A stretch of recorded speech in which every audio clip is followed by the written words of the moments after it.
सभी से, थोड़ा सा मौसम खराब होने के कारण लाइट चली गई थी।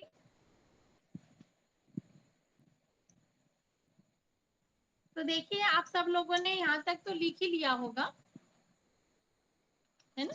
एक मिनट में इसकी लाइट बढ़ा देती हूँ। यहाँ तक सभी को समझ में आ गया? यहाँ तक सभी को समझ में आ गया?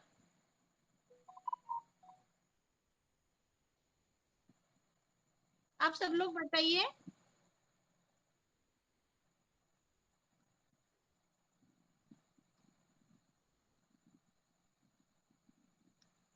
यहाँ तक सभी को समझ में आ चुका होगा कि हस्तरेखा देखने के पहले हमें क्या क्या नियमों का पालन करना चाहिए। तो हम आगे बढ़े। देखिए हस्तरेखा देखने के लिए हाथों की छाप भी ली जाती है। जो कलर, जो अपन स्टाम्प लगाते थे ना पहले, कलर के पेड आते थे, तो ये शाई को हमारे हाथों पर लगाकर हल्के से हम कोरे कागज पर छाप ले लेना चाहिए। छाप लेने से क्या होता है कि उसकी जो सूक्ष्म से सूक्ष्म रेखा है वो हमें देखने में बहुत अच्छे से आती है और उसका हम अच्छे से अध्ययन कर सकते हैं। तो एक पद्धति ये भी है कि जिन लोगों की हस्तरेखाएं ऐसी बिल्कुल, हाथ बिल्कुल प्लेन होता है, उन लोगों के हाथों की जरूर शाई के द्वारा छाप ले लेना चाहिए। उससे क्या होता है कि हमें बारीक से बारीक हस्तरेखा देखने में पूर्ण रूप से माहिती हो जाती है। अब हमें कौन सा हाथ देखना चाहिए और कौन सा हाथ नहीं देखना चाहिए। कुछ लोग कहते हैं कि पुरुषों का सीधा हाथ देखना चाहिए और महिलाओं का उल्टा हाथ देखना चाहिए।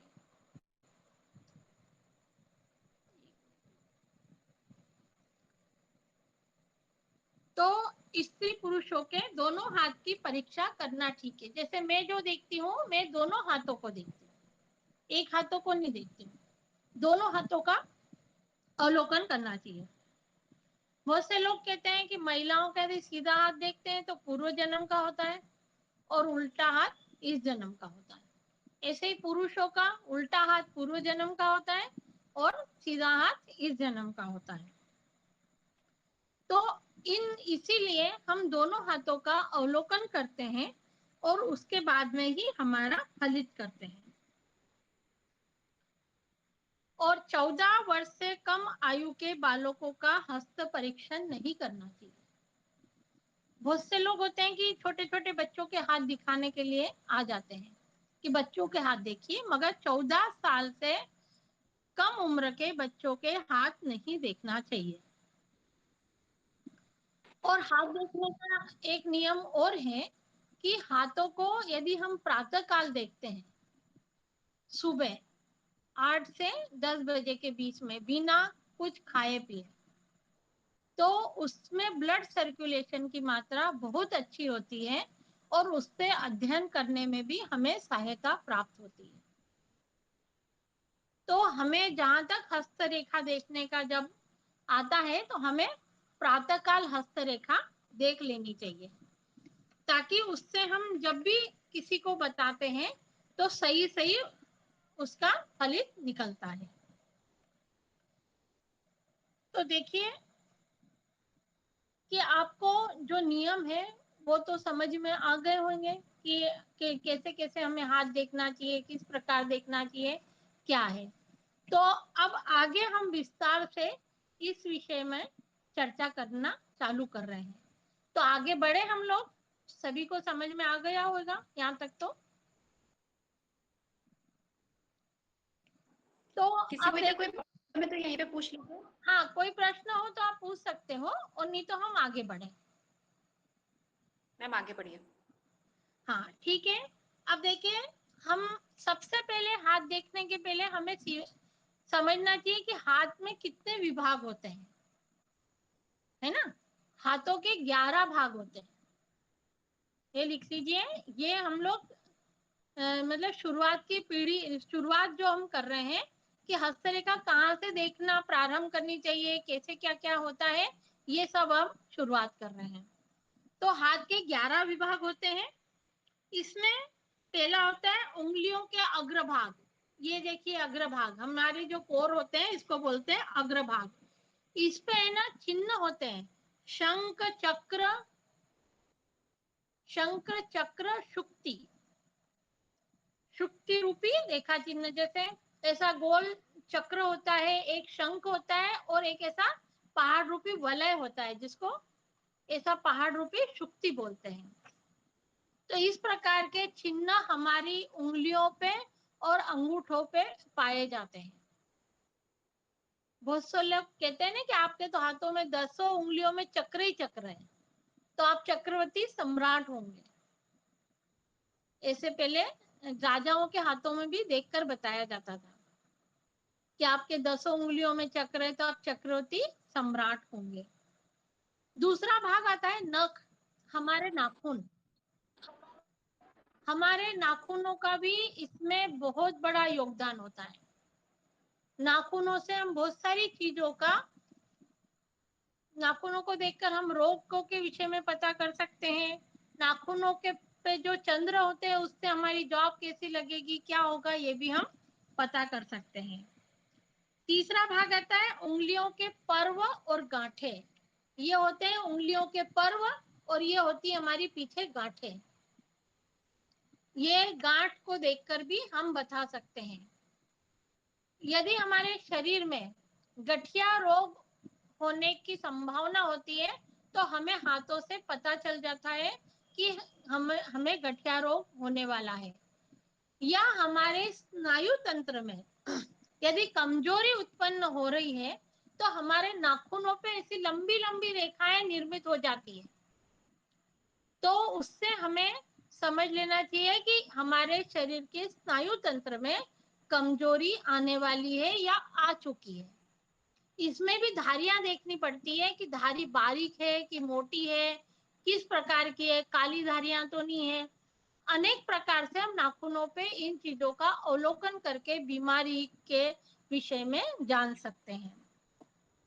चौथा आता है उंगलियों के नीचे उठे हुए पर्वत, और जिन्हें ग्रह क्षेत्र भी कहा जाता है।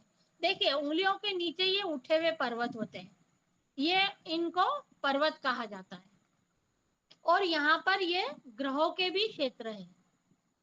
जैसे अनामिका के नीचे, अनामिका के नीचे यहाँ पे गुरु का पर्वत है, इसे हम गुरु पर्वत कहते हैं। ये अभी हम अगले उसमें विस्तृत, अभी 2-3 दिन हमारी क्लास निरंतर चलेगी तो इस विषय में हम जान पाएंगे।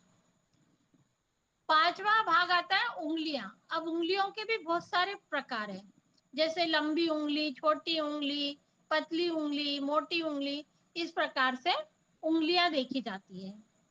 फिर आता है अंगूठा। अंगूठों में भी अनेक प्रकार हैं, जैसे अंगूठा सीधा है, झुका हुआ है, टेढ़ा है, मोटा है। हम अंगूठों से हमारे कुंडली में पितृदोष है कि नहीं है, इस विषय में भी जानकारी प्राप्त कर सकते हैं।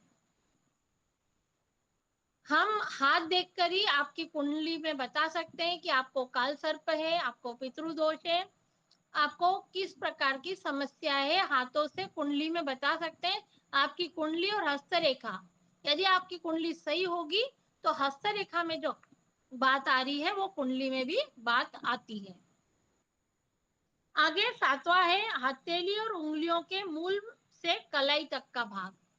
हथेली से यहाँ से लेकर तो यहाँ तक का भाग, इसको भी देखा जाता है। इसकी चौड़ाई देखी जाती है, ये किस प्रकार से, मतलब चौकोर है कि कहीं से आगे से बड़ी भी है कि छोटी है, मोटी है, ये सब इस प्रकार से देखा जाता है। हथेली पर पाई जाने वाली मुख्य और क्षुद्र रेखाएं।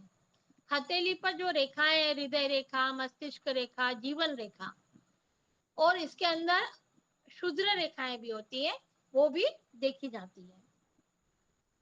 फिर नौवा नंबर आता है हथेली पर, पंजे पर किसी भी जगह पाने वाले त्रिकोण, चतुष्कोण, तिल, बिंदु। हमारे जो ये हथेली है इस पे बहुत सारे चिन्ह होते हैं। ये जहां पर जो चिन्ह होगा ना वो राशि का हो, राशि जहां पर जिस चिन्ह की होगी वो राशि से हम ज्ञात कर सकते हैं कि हमारा ये ग्रह कौन सी राशि में बैठा है। तो हम हथेली से भी यह भी पता कर सकते हैं कि हमारी कुंडली में यह ग्रह किस भाव में बैठा है। तो इस प्रकार हम त्रिकोण, चतुष्कोण, तिल ये भी सारे निशान हमारे हथेली पर पाए जाते हैं।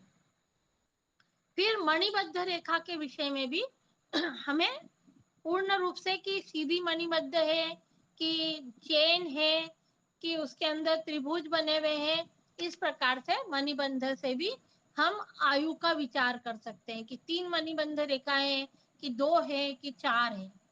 इससे हम पूर्ण रूप से जान सकते हैं कि ये इनकी आयु कितनी है।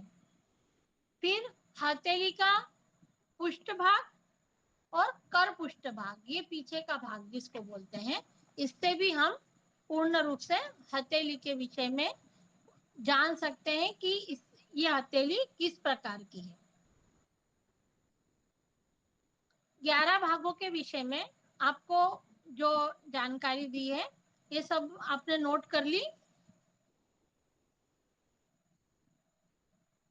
सभी ने नोट कर ली?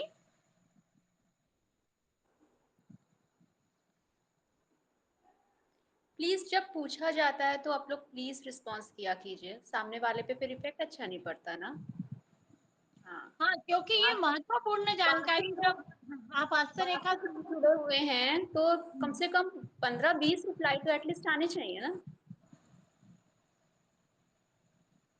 हम ठीक आगे है। कंटिन्यू। हाँ, ठीक है, सबने नोट कर लिया है।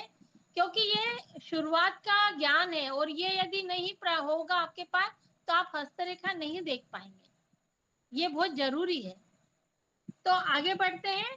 देखिए, हाथ 3 प्रकार के होते हैं सात्विक, राजसिक, तामसिक और मिश्रित, 4 प्रकार के हाथ होते हैं। वैसे यूं तो राजसिक, तामसिक और सात्विक ये 3 हुए, और चौथा होता है मिश्रित, इन तीनों का मिक्सिंग। अब जो सात्विक हाथ होते हैं, सात्विक हाथ कैसे होते हैं? देखिए, ये हाथ अत्यंत कोमल होते हैं और इनकी बनावट बहुत सुंदर होती है। इनमें हथेली की लंबाई और उंगलियों की प्राय लंबाई एक समान होती है। जैसे ये हथेली की लंबाई ये यहाँ से यहाँ तक, और ये उंगलियों की लंबाई ये दोनों समान होती है। और इनके हाथ अत्यंत कोमल होते हैं, जैसे हाथ छूते, किसी किसी के हाथ छूते ही एकदम ऐसे लाल लाल हो जाते हैं, मुलायम होते हैं, और उनकी बनावट बहुत सुंदर होती है। इस प्रकार के हाथ वाले व्यक्ति अत्यंत सहृदय, दयालु होते हैं, सत्कर्मरत होते हैं। ये इनके विशेषण है कि ये व्यक्तियों में क्या क्या गुण होते हैं। ये बहुत संयमी होते हैं, क्योंकि जब हम फलित करेंगे या किसी का हाथ देखेंगे तो हमको ये सब चीजें याद होनी चाहिए कि ये हाथ हमारे सामने आया है तो ये हाथ कौन से प्रकार का है, सात्विक है कि रास्तिक है कि तामसिक है कि मिश्रित है। तो इस हाथों के विषय में हमको पूर्ण रूप से जानकारी होनी चाहिए कि कोमल हाथ है, सुंदर बनावट है, उसकी उंगलियां और लंबाई दोनों सेम है, तो ये सात्विक हाथी है। जो व्यक्ति आया है उसके अंदर ये सारे गुण होंगे तो हम ये समझ लेंगे कि हाँ, ये व्यक्ति सात्विक प्रवृत्ति का है। यह व्यक्ति अनुशासन प्रिय, विद्वान, गुणवान, धार्मिक, परोपकारी, सूक्ष्मदर्शी, वाक्पटु, परिश्रमी, कुशाग्र बुद्धि वाला, सच्चरित्र, दृढ़ निश्चयी, सत्यवादी, स्पष्ट वक्ता तथा अपने वचन का पालन करने वाला होता है। ऐसे व्यक्ति जो सात्विक प्रवृत्ति के व्यक्ति है, वे अन्याय, असत्य तथा अविचारों के घोर विरोधी होते हैं, क्योंकि इनको बिल्कुल भी किसी के ऊपर अन्याय होते हुए बर्दाश्त नहीं होता। ये असत्य वचन नहीं करते हैं और अपने विचारों को हमेशा शुद्ध रखते हैं और इन्हीं सब वचनों का ये पालन करते हैं। इनका जीवन हमेशा शांतिपूर्ण रूप से व्यतीत होता है। ऐसे लोग सर्वसाधारण से अधिक मिलते जुलते नहीं हैं। वो ऐसे लोगों को कम मिलना जुलना पसंद होता है और इनकी जो मित्रता होती है वो भी कम लोगों में होती है और ये कभी किसी से शत्रुता नहीं रखते हैं। इनका ये स्वभाव से इनको ऐसा कहा जाता है कि ये अहंकारी है, कठोर प्रकृति के हैं, पर ये ऐसे नहीं होते हैं क्योंकि ये अलग नेचर के होते हैं, सात्विक प्रवृत्ति के होते हैं। तो ये जरूर अपने आप में अहंकार रखते हैं मगर इनके अंदर अहंकार नहीं होता है। इनके शत्रु भी इनके सद्गुणों की प्रशंसा करते हैं और मित्र के दुर्गुणों की निंदा ये नहीं करते हैं। जो अपने मित्र होते हैं कभी उनकी निंदा नहीं करते हैं, ना उनकी निंदा करते हैं, मगर उनकी अच्छाइयां जरूर बताते हैं। ये इन लोगों में अधिकतर अनुशासन प्रिय लोग आते हैं, जैसे कलेक्टर है, एसपी है, डीएसपी है, राजनीतिक लोग हैं, ऐसे अधिकतर लोग इसके अंतर्गत आते हैं। प्रत्येक कार्य को इनमें एक गुण इतना अच्छा होता है कि जो भी कार्य अपने हाथ में लेते हैं वो अपनी देखरेख में ही करते हैं और ये शासकीय प्रवृत्ति के होते हुए भी अनुशासन प्रिय, संयमी और स्वाभिमानी होते हैं। इनमें सारे सद्गुण भरे होते हैं। हमेशा लोगों का भला करना, उनमें कुछ अच्छा करने की प्रवृत्ति होती है, लोगों के लिए कुछ अच्छा करें और शासन के ये सेवक होते हैं। इसीलिए तो ये कम बोलते हैं और अपना काम ज्यादा करते हैं। दूसरा हाथ होता है राजसी। अभी हमने सात्विक हाथ के विषय में जाना।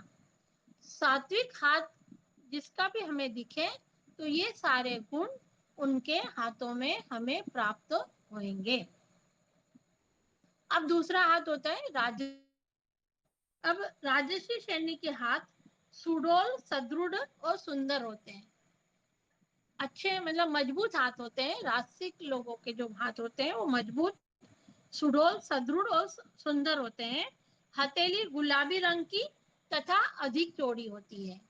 जो राजसिक लोग होते हैं उनके हाथ गुलाबी रंग के होते हैं और हथेली जो होती है उनकी ये हथेली ये चौड़ी होती है।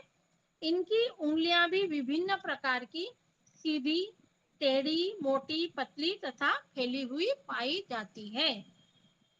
परंतु वे हाथ असुंदर नहीं होते हैं, सुंदर दिखते हैं। भले हाथों की उंगलियां टेढ़ी होती है, मोटी होती है, पतली होती है, मगर उनके हाथ सुंदर दिखते हैं। ऐसे हाथ वाले व्यक्ति स्वस्थ, साहसी, परिश्रमी, राजभक्त, देशभक्त, शिल्पी तथा दुसाध्य कार्यों को भी करने के लिए तत्पर होते हैं। ये लोग प्रेम संबंधों में इतनी अधीरता प्रदर्शित करते हैं कि आत्महत्या तक कर बैठते हैं। मगर ये लोग जिससे भी प्रेम करते हैं तो अथाह प्रेम करते हैं और यदि इनका प्रेम में कुछ इनको मन मुताबिक काम नहीं मिलता है तो ये आत्महत्या तक कर लेते हैं। प्रेम में इनको यदि सफलता नहीं प्राप्त होती है तो ये आत्महत्या तक भी कर सकते हैं। ये लोग शिष्ट, व्यवहार कुशल, परंतु स्वार्थ सिद्धि की भावना से युक्त होते हैं। इनमें स्वार्थ भरा होता है, बिना स्वार्थ के ये किसी का काम नहीं करते हैं। कुछ मात्रा में छल कपट तथा असत्य भाषण का भी आश्रय लेना भी अनुचित नहीं समझते। यदि इनको किसी से काम निकलवाना हो तो ये छल कपट भी कर सकते हैं, और यदि कहीं पर असत्य बोलने से भी इनका काम हो रहा हो तो ये व्यक्ति असत्य बोलकर भी अपना काम पूरा कर लेते हैं, और इससे भी ये डरते नहीं हैं। ये प्रत्येक कार्य प्रशंसा प्राप्त करने के उद्देश्य से करते हैं। इनको हमेशा प्रशंसा प्राप्त करने की जिज्ञासा बहुत होती है कि मैं कोई भी काम यदि करूं तो हर व्यक्ति मेरी प्रशंसा करे, मुझे मान सम्मान दे। ऐसा इनके अंदर एक अहम का भाव बोलना चाहिए, अहम का भाव होता है। परंतु बारंबार कार्यविधि बदलते रहने के कारण इन्हें किसी भी क्षेत्र में पूर्ण सफलता प्राप्त नहीं होती है। देखिए, राष्ट्रीय व्यक्ति जो होता है वो छल कपट से भी भरा हुआ होता है और असत्य भाषण भी करता है, और हमेशा अलग अलग कामों में अपना इंटरेस्ट लेता है, कभी ये कर ले, कभी वो कर ले, कभी वो कर ले। तो इस कारण इनको एक कार्य में सफलता नहीं मिलती है, क्योंकि ये अनेक नावों में पांव रखने वाले होते हैं। अधिकतर हम लोग देखते हैं कि हमारे पास जब हस्तरेखा दिखाने आते हैं, मैडम मैं तो जब भी कोई काम डालता हूँ चलता ही नहीं है, मैंने ये कर लिया, वो कर लिया, वो कर लिया, मगर एक रूपता का काम नहीं करते कि एक ही काम यदि आपने मन लगाकर कर लिया होता तो आप उसमें प्रसिद्धि पा जाते हैं, आप उसमें सफलता पा जाते हैं। तो जो राजसी हाथ वाले व्यक्ति होते हैं वो इस श्रेणी में आते हैं कि इनका जो मन होता है वो एकाग्र नहीं होता, हमेशा ये भी कर लूं, वो भी कर लूं, इधर भी दौड़ जाऊं, यहाँ मुझे मान सम्मान मिल रहा है तो मैं वहां भी जाके मान सम्मान ले लूं, वहां भी मेरी प्रशंसा हो जाए, मैं ये ऐसा कर लूं। इस प्रकार के भाव इनके अंदर उत्पन्न होते रहते हैं। इस श्रेणी के लोगों के हाथ मोटे, कठोर तथा छोटे भी होते हैं। उनका अधिकांश जीवन प्राय दुर्भाग्यपूर्ण ही बना रहता है। देखिए, जो व्यक्ति एक कार्य में मन नहीं लगाएगा, अपना मन अशांत रखेगा, अपना चित्त इधर उधर भटकाता रहेगा, तो वो व्यक्ति कभी अपना जीवन सुखमय व्यतीत नहीं कर पाएगा। उसके जीवन में अड़चने, परेशानियां निर्मित होती ही रहेगी। तो और दुर्भाग्य भी उनके जीवन में आता रहेगा, क्योंकि उनका लक्ष्य एक नहीं है, एकाग्र नहीं रहते हैं। इसलिए इस प्रकार के हाथों वाले लोगों में यह गुण हमें प्राप्त होते हैं। इनके हाथ पीले एकदम ढलवा भी रहते हैं, कोई कोई लोगों के हाथ जो बहुत ही ज्यादा राशि होते हैं, आलसी, राशि लोगों में आलस भी रहता है, तो ऐसे लोगों के हाथ में थोड़ा सा पीलापन भी आता है। और अत्यधिक कोमल हाथ वाले व्यक्ति भी विलासी, निंदित कर्म करने वाले, चुगलखोर, खुशामदी तथा स्वार्थी प्रवृत्ति के होते हैं। मतलब जो राशि हाथ वाले होते हैं उनमें ये भी गुण होते हैं कि वो चुगलखोर भी होते हैं, और बहुत सारे खुशामद करने वाले कि मेरी यदि कोई मुझे बार बार पूछो, मुझसे पूछकर ही कोई काम करो, ऐसी प्रवृत्ति भी उनमें होती है। तो जो अच्छे होते हैं, जैसे राशि हाथ वाले लोगों में भी अच्छे लोग भी मिलेंगे आपको, और इस प्रकार के व्यक्ति भी मिलेंगे। तो इसमें दोनों चीजों का समावेश होता है। तो ये हो गया राशि हाथ वाले लोगों के। अब हम तीसरा हाथ जानेंगे कि तामस हाथ। सॉरी, सात्विक हाथ हमने देख लिया, राशि हाथ देख लिया, अब हम तामस हाथ, जिसको तामसिक हाथ भी बोलते हैं। तामसिक हाथ वाले व्यक्ति के जो हाथ होते हैं वो मोटे होते हैं, भद्दे होते हैं, भारी तथा टेढ़े, मोटी, कठोर व असुंदर उंगलियों वाले होते हैं। इसके अंदर ये जो मजदूरी करने वाले लोग आते हैं, उनके हाथ अधिकतर इस श्रेणी में आते हैं। हथेली अधिक भारी होती है, अंगूठा प्राय छोटे आकार का होता है। ऐसे हाथ वाले व्यक्ति क्रोधी, हिंसक, विषयी, लंपट, जुआरी, शराबी, शिकारी, असत्यवादी, कुकर्मी, चोर, ठग, बुद्धिहीन, आलसी, अपशब्दों का प्रयोग करने वाले, नीच कर्मरत, मांसाहारी, असभ्य, बुद्धिहीन, दीर्घसूत्री, कुरूप, मंदगामी तथा पशु प्रकृति वाले होते हैं। देखिए मैं ये जो बता रही हूँ, यदि आप नहीं लिख पा रहे हैं तो हम थोड़ी सी धीमी गति में बताएं, या यदि आप लिख पा रहे हैं तो कोई बात नहीं। मैं जो बता रही हूँ जल्दी तो नहीं हो रहा है? नहीं आप मैम, मैं भी लिख, लिख रही हूँ। नहीं, हाँ जल्दी ठीक है, जल्दी नहीं हो रहा है मैम, मैं भी लिख रही हूँ जी। लय सही चल रही है? जी जी जी, हम लोग भी लिख रहे ठीक हैं। है ना, ठीक है ठीक है। क्योंकि ये हमें बहुत जरूरी है लिखना, क्योंकि जब भी हम फलित करेंगे तो ये सब चीजें हमें याद होनी चाहिए। तो ठीक है, आगे बढ़े हम। जी मैम। तो ये पशु प्रकृति वाले भी होते हैं। इन्हें अपनी आजीविका उपार्जन के लिए कठिन परिश्रम करना पड़ता है। देखिए इसके अंदर जो हमाली करने वाले लोग हैं, रिक्शा चलाने वाले हैं, मिल मजदूर लोग हैं, ये सब इस श्रेणी के अंतर्गत आते हैं। परंतु यदि इन्हें बिना हाथ पे फेर हिलाए झूठा भोजन भी प्राप्त हो जाए तो फिर भी ये तनिक भी परिश्रम नहीं करना चाहते हैं। ये इस प्रकार के आलसी होते हैं कि इनको यदि कहीं से बना बनाया भोजन प्राप्त हो जाए तो ये आराम से भोजन कर कर अपना जीवन यापन कर लेते हैं। हम देखते हैं कि अधिकतर मंदिरों में जहाँ भी भंडारे चलते हैं, तो वहां पर इस प्रकार के अधिकतर लोग हमें मिल जाएंगे कि काम वगैरह कुछ भी नहीं करना रहता है, बस खाना लिया, खाया पिया और अपने आनंद से अपना दिन निकाला। इनके सुख दुख व हर्ष विषाद सभी कुछ क्षणिक होते हैं। ये पल भर में लड़ लेंगे, पल भर में हंस लेंगे। ऐसे इनके अंदर एक गुण होता है ये कि ये कभी तो बहुत सुखी हो जाएंगे, कभी दुखी हो जाएंगे, और ये क्षणिक थोड़े समय के लिए ये सब कुछ करते हैं। क्रोधावेश में किसी की हत्या तक कर डालते हैं। यदि इनको गुस्सा आता तो ये गुस्से में किसी की भी हत्या भी कर देंगे। तो इस प्रकार के ये तामस प्रकृति के लोग होते हैं। सुख धन अथवा विषय भोग की प्राप्ति के लिए ये नीच से नीच कर्म करने में भी कभी नहीं झिझकते। ऐसे लोग गंवार, अनपढ़, चरित्र भ्रष्ट तथा हर दृष्टि से गिरे हुए होते हैं। तो जो तामस प्रकृति के जो लोग होते हैं वो इस श्रेणी में आते हैं।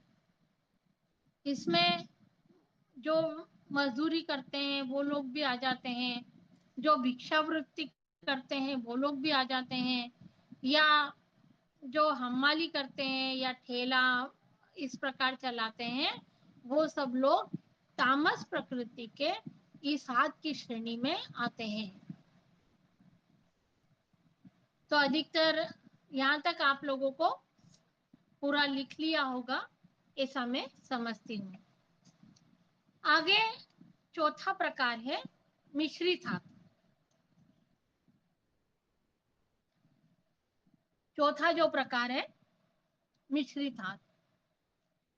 मिश्रित हाथ में जो हमने तीनों प्रवृत्ति के हाथ लिखे हैं, सात्विक, राजसिक, तामसिक, इन तीनों का तो मिश्रण हो जाएगा पूरा।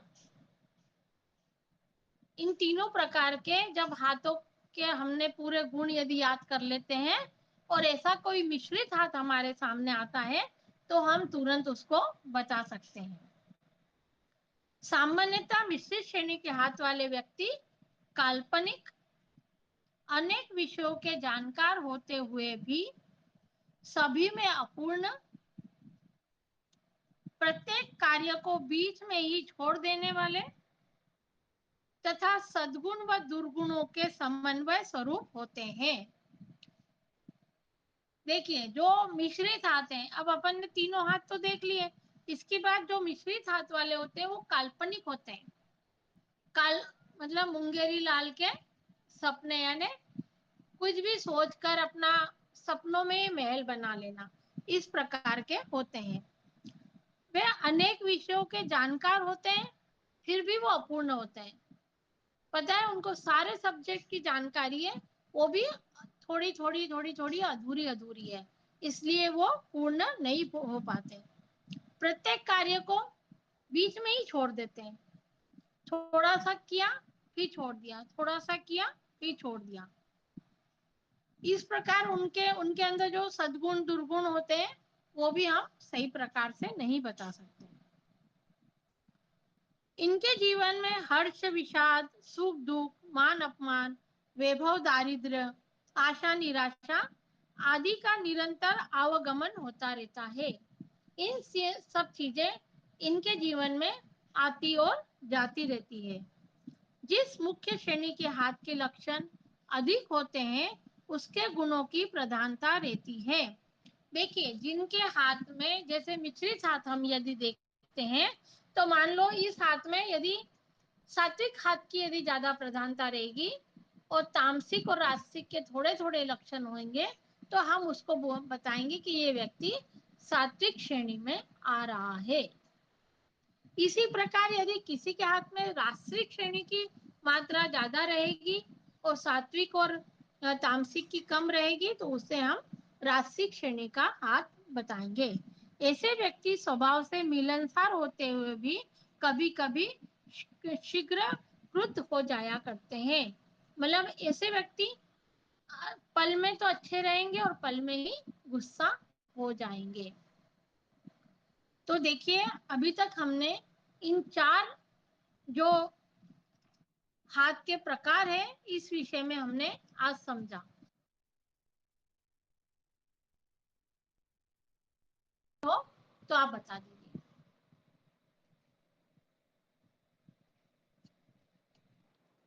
किसी को कोई क्या? परेशानी है अभी तक? हाँ, इसमें कोई चीज समझ में नहीं आ रही हो तो आप पूछ सकते हैं, क्योंकि ये बेसिक है। अभिषेक जी, देखो, अभी जो जितना बताया गया है ना, पहले आप उस पर ध्यान दें, मुझे लगता है, बाकी हाँ मैं आप बताएं। विवेक जी, अभी हम इस तिल और ये सब चिन्हों पे हम बाद में जाएंगे। आज कहाँ हमने पे? शुरुआत की है, आपको इस विषय में सब चीजों में जानकारी देंगे। बीच में तिल होता है तो अच्छा रहता है, आपकी मुट्ठी यदि बंद हो रही हो तो आपके पास धन रहेगा। तिल भी देखा जाएगा कि किस पर्वत पे है, कहाँ है, क्या है, सब देखना पड़ेगा।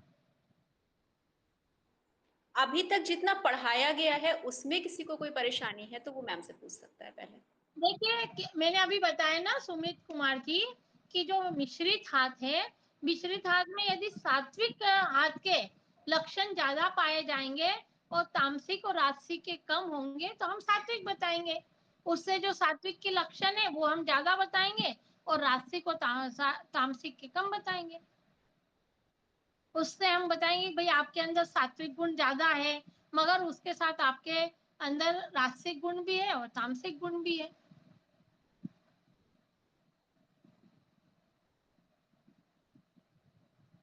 रेशियो क्या होगा, रंजना जी पूछ रही हैं, राजसिक और हाँ, राजसिक हाँ, हथेलियों वही मैं देख रही हूँ। देखिए, रेशियो ये नहीं होता है, जैसे रेशियो अभी हमने तीनों चीजों का आपको लिखवाया। जैसे सात्विक हाथ में हाथ कोमल होंगे, उंगलियां और लंबाई इनकी प्राय होगी, तो हम देख लेते हैं कि यदि हाथों में हथेली और उंगलियां समान है तो इसमें थोड़ा सा सात्विक का भी भाव आया है। फिर हम उसके अंदर यदि सुडोल हाथ है, सदृढ़ है, सुंदर है, तो इनमें थोड़ा सा राजसिक का भी मिश्रण आया है। और यदि उसमें और थोड़ा सा मेलापन है तो हम इसमें समझेंगे कि तामसिक भी है। तो ये तीनों मिश्रित हो जाएगा, है ना। और ये फिंगर और इसका तो ये अपने को ये देखना है कि ये दोनों बराबर है तो सात्विक है। आगे इस विषय में और भी ज्यादा डिटेल आएगी, अभी ये बताइए कि आपको ये 4 जो मैंने बताए हैं, इसके गुण अवगुण ये सब लिखवाए हैं, तो इसमें कोई परेशानी आ रही हो तो पूछ लीजिए। ये सारी चीजें जो रेशो है ना, हम लोग अगले चैप्टर में पूरा डिटेल में सीखेंगे। एक एक चीज हम डिटेल में सिखाएंगे आपको। ये जो हस्तरेखा का जो शुरुआत की है भैया ने, प्रमोद जी ने, तो ये इसीलिए की है कि हम आपको हस्तरेखा सिखाएं। और इसके लिए देखिए कि कोई भी शुल्क नहीं लिया जा रहा है, हम निस्वार्थ भाव से आपके साथ सेवा दे रहे हैं। तो आप इसे सीखिए और आप स्वयं भी इसका लाभ उठाइए और औरों को भी दीजिए। इसके अंदर और भी कोई प्रश्न हो तो आप पूछ सकते हो, क्योंकि आज का चैप्टर हम यही समाप्त करेंगे। किसी का कोई और सवाल हो तो पूछ सकता है, आज की कक्षा से जुड़ा हुआ, ये हम्म। ध्यान रखें, क्योंकि अभी बहुत कुछ है सीखने के लिए। आप जितना आगे भागेंगे तो आज का भी समझ नहीं आएगा। हम्म। हस्तरेखा कोई छोटा टॉपिक नहीं है, बहुत बड़ा टॉपिक है। और सामुद्रिक इसको ज्ञान है, तो आप जितना इसमें गोता लगाते जाओगे ना, उतना ही आप इसके अंदर मास्टर होते जाओगे। हाँ, तो एक दिन से आप ये मत समझें कि आप मैम की जगह बैठ जाएंगे। इसलिए जो आज की कक्षा से रिलेटेड क्योंकि चीजें मैं हैं। भी अभी भी शिष्या ही हूँ, मैं भी इतनी हाँ, पारंगत नहीं हूँ। मैं भी अभी अपने आप को एक शिष्य के रूप में ही लेकर चलती हूँ, कि मैं भी अभी शिष्या ही हूँ और सीख रही हूँ। तो मैं आज लोग सबसे पहले इसको तामसिक मानने को तैयार नहीं होते। अ, होते क्या करें? देखिए, नहीं मानने को तैयार होते तो कोई बात नहीं, हमें उनके लक्षण दिख रहे हैं तो हम उनको समझा सकते हैं कि भैया आप इस प्रकार का आपका नेचर है, तो इसमें आप सुधार करिए। जी जी, हम उनको सुधार सकते हैं। हम उनको हमारी शैली में, हमने जब नियम सुने तो यही सुना ना कि हमारी शैली ऐसी होना चाहिए समझाने की कि वो व्यक्ति के अंदर तक हमारे भाव पहुंच जाए और वो उस विषय को छोड़कर अपने सात्विक रूप से अपना आचरण करे। बिल्कुल। आपको उनको उनका हाथ थोड़े ना बताना है कि आपका हाथ ऐसा है, आपको उनकी प्रवृत्ति बतानी है कि भाई आपका हाँ। नेचर ये है। मैम, टैरो में भी हम लोग यही करते हैं, कोई एक्सेप्ट नहीं करता है। हाँ, ठीक है, नहीं तो करता आपको है। उनको नेचर बताना है कि भाई आप इस नेचर के व्यक्ति हो, वो उसको तो एक्सेप्ट करेगा ही ना। तो हमें, आप हम जो ये सीख रहे हैं ये हम हमारे लिए सीख रहे हैं, क्योंकि हम जब इसके अंदर डूब जाएंगे तो सामने वाला हमारे पास बैठेगा, तो हम हाथ देखते ही उसके विषय में सब कुछ बता देंगे। तो बिल्कुल हमें अच्छा ही बतानी है, हमें उसकी बुराई नहीं बतानी है। राय नहीं बतानी, यदि बुराई बताओगे तो व्यक्ति 2 मिनट में उठ के चला जाएगा। भाग जाएगा वो। सही है, हमें बिल्कुल तो सही उसकी है। अच्छाई बताना है, और अच्छा उसकी बुराई भी हमको अच्छाई में कन्वर्ट करके बतानी है।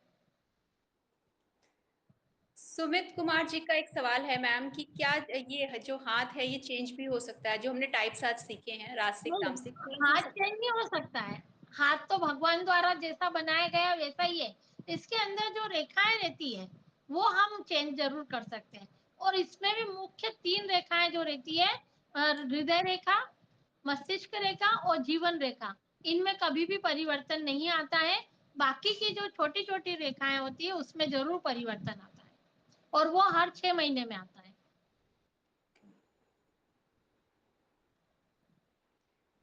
तो मैम, बहुत ही सुंदर क्लास, और मुझे लग रहा है कि आज जो है सब बहुत दिनों से वेट कर रहे थे कि इस तरह का कोई क्लास शुरू हो। और जैसे कि मैम ने बताया है आपको कि 4-5 दिन अभी ये क्लास चलने वाली है, तो जरूर जुड़िए। और बिल्कुल मतलब आप जो भी जितना भी बेनिफिट आप क्लास से ले सकते हैं भारती नहीं, मैम आप से। लोग ये चाहते हो कि क्लास कंटिन्यू चले तो हम आगे इसके लिए निरंतर देखिए, प्रयासरत हैं। मतलब आपकी भी मंगल हो। देने वाला आपको देने को तैयार है। आप कितना ले पाते हैं ये डिपेंड करता है। यही खासियत है इस ग्रुप की, कि देने वाले आपको देने को तैयार हैं, आप कितना ले पाते हैं, औरों को कितना जोड़ पाते हैं, बहुत डिपेंड करता है। कितने लेकिन लोग हैं इसमें इंटरेस्टेड? कितने लोग मैम, क्या? कितने लोग ये हस्तरेखा सीखने में इंटरेस्ट रख रहे हैं, वो अपन देख लेते हैं, या तो अपने पता चल जाएगा।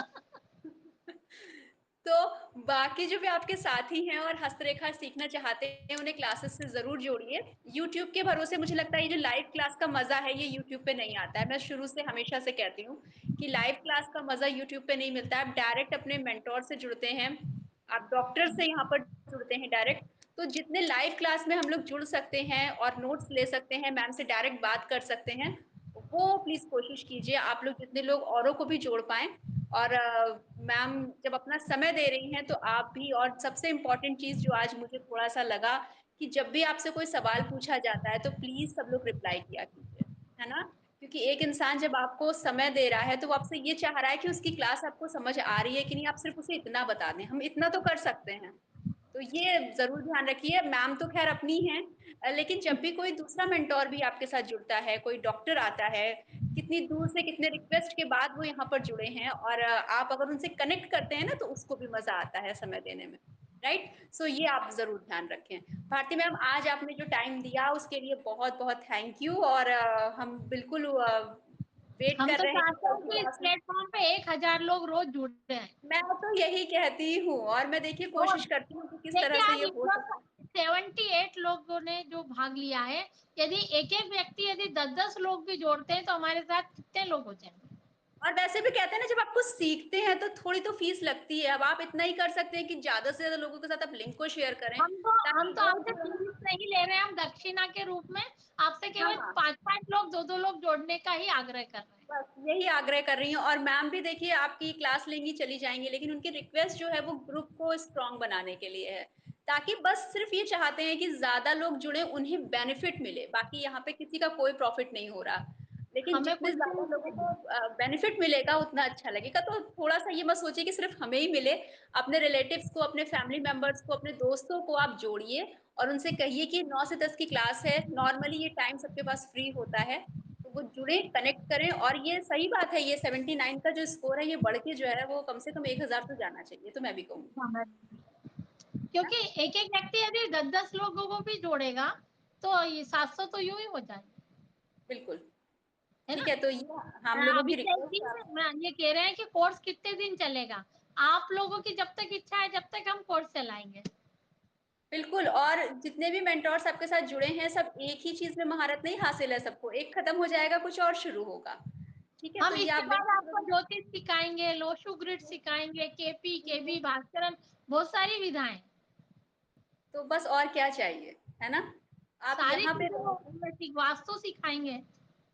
सिर्फ़ एक भारती मैम अकेले इतने सारे कोर्सेज़ में महारत हासिल किए हुए हैं, तो नहीं बताइए। नहीं मैडम, मेरे साथ और भी लोग थे, सबको लेकर आएंगे हम। तो टेरो में तो आप आप आपसे टेरो सीख लेंगे हम, तो आप लोग जो, हाँ, बिल्कुल मैम, ये सही है। तो हम है लोग ना। कोशिश यही कर रहे हैं कि जितना ज़्यादा से ज़्यादा हम लोग आपको सिखा सकें, बता सकें, हम सबकी यही कोशिश है। लेकिन जब लोग जुड़ते हैं और उनका रिस्पॉन्स आता है, तो मज़ा आता है सिखाने वाले को भी।